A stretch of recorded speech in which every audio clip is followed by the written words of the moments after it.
Je lance mon site, c'est le podcast numéro 3 et ça commence tout de suite.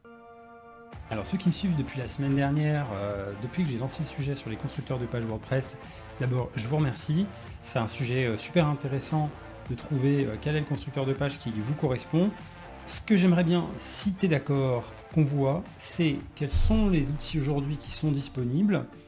Mais on va aussi discuter d'autres choses. Parce que pour créer un site internet, de toute façon, une fois qu'il sera créé, tu vas te retrouver confronté au problème habituel qui est ton audience, un public.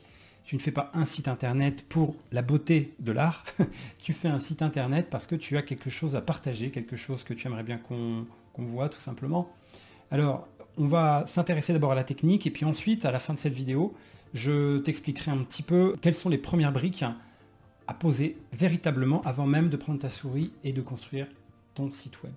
Donc on commence sur la partie technique. Si tu veux construire une page web, si tu veux construire ton site sur WordPress, tu n'as donc pas besoin d'autre chose que Gutenberg. Gutenberg, c'est ce fameux builder qui donc est intégré à WordPress et qui est encore en phase de développement continu, on va dire un développement continu qui fait que à terme, ce sera peut-être la meilleure solution parce que ne requérant pas d'autres outils supplémentaires, comme nous allons les voir par la suite.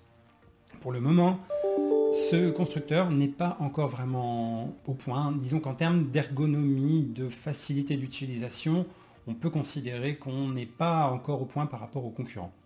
Donc, qu'est-ce qu'on peut faire? Peut-être connais-tu Elementor, peut-être que tu connais Divi. Tout ça, ce sont des briques fonctionnelles que tu peux rajouter à WordPress en forme de plugins, sous forme de plugins, de thèmes. Et ça va te permettre en fait de glisser-déposer tes petits éléments, des blocs, changer tes polices, changer les couleurs, et tout ça de manière vraiment très facile. Mais attention, il y a beaucoup mieux que ça. Alors c'est quelque chose que je réserve vraiment pour la suite de la semaine. Je tiens pour l'instant à ne pas en parler. Je suis en train de faire des tests approfondis sur encore une solution, une autre solution alternative. Je vous en parlerai donc plus tard. Donc à part ces deux constructeurs de pages les plus connus, des millions de téléchargements sur des sites actifs, tu peux te dire aussi pourquoi WordPress. Est-il vraiment nécessaire de faire une installation WordPress si par exemple tu ne veux créer qu'une seule page, que tu n'as pas vraiment besoin de référencement, que tu n'as pas vraiment besoin d'outils supplémentaires complexes, mais tu as besoin d'une landing page, une page vraiment très rapide, une petite page vitrine très rapide. Alors je ne vais pas te dire le contraire, pourquoi pas ne partir sur un des prestataires dont je vais te parler. Par exemple, tu vas avoir Wix, tu vas avoir Zero, tu as Weebly, tu as WebSelf, Jimdo, Site123, tu as Webnode, tu as SiteW. Ces noms, tu les as peut-être déjà croisés dans des pubs sponsorisées sur les réseaux sociaux, sur Internet. J'en suis pas fan, forcément, je ne vais pas se mentir. Mais on va en parler parce que peut-être que ça peut correspondre à certaines personnes. Donc parmi tous ces outils, il y a à boire et à manger, comme je le dis souvent. Alors le plus simple, c'est ce fameux tableau comparatif des offres en comparant tout simplement toutes les caractéristiques, les features de chacune de ces solutions. Je suis en train de compiler tout ça dans un fichier à jour. Donc là, on est fin 2022, qui sera téléchargeable gratuitement via le lien qui est dans la bio. Donc n'hésite pas à me suivre, évidemment, si ce n'est pas encore fait, puisqu'en fait le sujet des constructeurs de pages, ça va être un sujet au long cours. Je prévois quand même des choses vraiment dans le futur très intéressantes, et c'est le moment de prendre le train en marche. Alors n'hésite pas, suis-moi, et maintenant on en vient à la dernière partie. Alors, comme je le disais, tu veux construire ton site internet, tu as besoin de te faciliter la vie, mais je dis attention. Attention à une chose, ton site, s'il veut exister, s'il veut être pérenne, s'il veut avoir une utilité, l'utilité de base qui est d'être vu, tu dois réfléchir à ton audience. Ton audience, ça veut dire que tu dois la connaître. Tu dois, à un moment donné, faire quelque chose qu'on fait dans le marketing, tout simplement, et tu verras qu'il y a souvent des ponts aujourd'hui sur Internet. Réfléchis, qui est ton public? J'ai trop de clients qui ne pensent qu'à leur site Internet comme si c'était l'alpha et l'oméga, la pierre angulaire, qu'à la fin, c'était bon, c'était plié. Il n'y avait absolument plus rien à faire. Alors mon but, mon rôle, évidemment, c'est d'accompagner mes clients, de les aider à se poser les bonnes questions. Je vais maintenant te donner quelques conseils pour définir ton audience et savoir comment lui parler.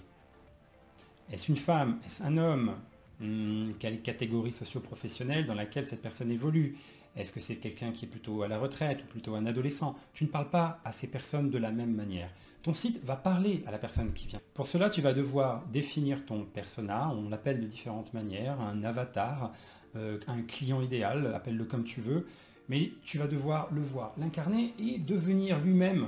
Tu vas devoir te mettre dans sa tête. Une fois que tu seras dans cette démarche, tu comprendras beaucoup plus de choses, j'en parlerai prochainement. Le deuxième point, c'est que tu vas devoir construire ton site à la manière d'un récit. La personne va arriver à un moment donné sur une page de ton site. On ne parle pas là que de référencement, on parle d'intéresser vraiment les utilisateurs humains. Si tu intéresses des utilisateurs humains, il est vraisemblable qu'aujourd'hui les algorithmes de Google qui sont maintenant très évolués vont se comporter comme des humains. Un humain est content, Google sera content. Google est content, Google te pousse. Et pour intéresser tout ce petit monde, il va falloir que tu proposes une expérience. Là aussi, j'y reviendrai dans pas longtemps. Et le dernier point que je souhaite évoquer aujourd'hui, c'est que tu ne peux pas juste proposer à ton audience, à ton client idéal, le seul paradigme de la vente. Tu ne peux pas juste proposer à l'utilisateur de venir, d'acheter ou de se casser. C'est pas possible. Ou si c'est possible, mais alors tu vas te battre dans une petite frange concurrentielle où tout le monde se bat et où finalement il y a peu de chances d'y arriver. Si tu respectes ce processus de réflexion en amont de ton site, tu verras qu'ensuite, au moment de construire ton site, les choses se dérouleront toutes seules. On en reparlera. Et je vous dis à très vite.